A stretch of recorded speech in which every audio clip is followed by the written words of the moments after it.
Hi everyone, welcome back to my channel. இன்னைக்கு வீடியோல பூரி மசால் கிழங்கு ஹோட்டல் ஸ்டைல்ல எப்படி செய்யலாம்ங்கறத பார்க்கலாம். இதுல ரொம்ப முக்கியமான ஒரு பொருள் நம்ம ஆட் பண்ண போறோம்.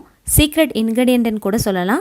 அது என்னங்கறதையும் ஃபுல் அண்ட் ஃபுல் ரெஸ்டாரன்ட்ல கிடைக்கிற அதே டேஸ்ட் அண்ட் டெக்ஸ்சரோட எப்படி செய்யலாம்ங்கறத நம்ம டீடைலா வீடியோல பார்க்கலாம். வாங்க வீடியோக்குள்ள போலாம்.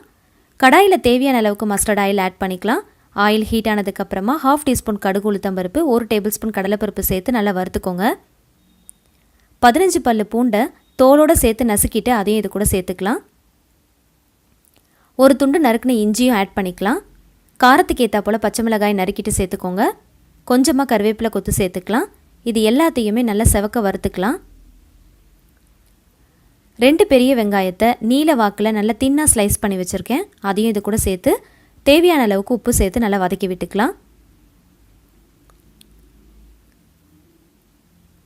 1/4 டீஸ்பூன் மஞ்சள் தூள், கொஞ்சமாக பெருங்காயத்தூள் சேர்த்து நல்லா ஒரு தடவை கலந்து விட்டுக்கோங்க. 3 மீடியம் சைஸில் உருளைக்கிழங்குல கொஞ்சமாக உப்பு சேர்த்து வேக வச்சு மசிச்சு வச்சுருக்கேன். அதையும் இது கூட சேர்த்துக்கலாம். ரொம்ப மசிச்சிடக்கூடாது, ஒன்றும் பாதியமாக மசிச்சுட்டு இது கூட சேர்த்து நல்லா கலந்து விட்டுக்கோங்க. இப்போது இதில் ஒரு முக்கியமான ஒரு இன்க்ரீடியன்ட் நம்ம ஆட் பண்ண போகிறோம். சீக்ரெட் இன்க்ரீடியன்ட் கூட சொல்லலாம். ஹோட்டல் ரெஸ்டாரண்ட்லலாம் இது தான் ஆட் பண்ணுவாங்க. 1 டேபிள் ஸ்பூன் கடலை மாவில் கொஞ்சமாக வாட்டர் விட்டு ஆட் பண்ணி நல்லா மிக்ஸ் பண்ணிவிட்டு அதையும் இது கூட சேர்த்துடலாம். இந்த மாதிரி சேர்க்கறதுனால நல்ல ஒரு திக்கான கன்சிஸ்டன்சி கிடைக்கும். ஹோட்டல் ரெஸ்டாரண்ட்டில் இந்த பொருளை கண்டிப்பாக சேர்த்து தான் செய்வாங்க. இதே மெத்தடில் செய்வாங்க. அதனால தான் அந்த டேஸ்ட்டும் டெக்ஸ்சரும் கிடைக்குது. தேவையான அளவுக்கு வாட்டர் ஆட் பண்ணிவிட்டு கலந்து விட்டுட்டு மூடி போட்டு ஒரு 5 நிமிஷத்துக்கு மட்டும் மீடியம் ஃப்ளேமில் வச்சு குக் பண்ணிட்டோன்னா நல்ல திக்கான கன்சிஸ்டன்சிக்கு வந்துடும். ஸ்டவ் ஆஃப் பண்ணிவிட்டு நறுக்கின கொத்தமல்லி இலைகளை தூவிடலாம். கூடவே ஃபைனலாக 2 டேபிள் ஸ்பூன் காய்ச்சி ஆற வச்ச பாலையும் ஆட் பண்ணிக்கலாம். இந்த பால் சேர்க்கறதுனால நல்ல ஒரு க்ரீமியான டேஸ்ட் கிடைக்கும். ஒரு தடவை கலந்து விட்டுக்கலாம்.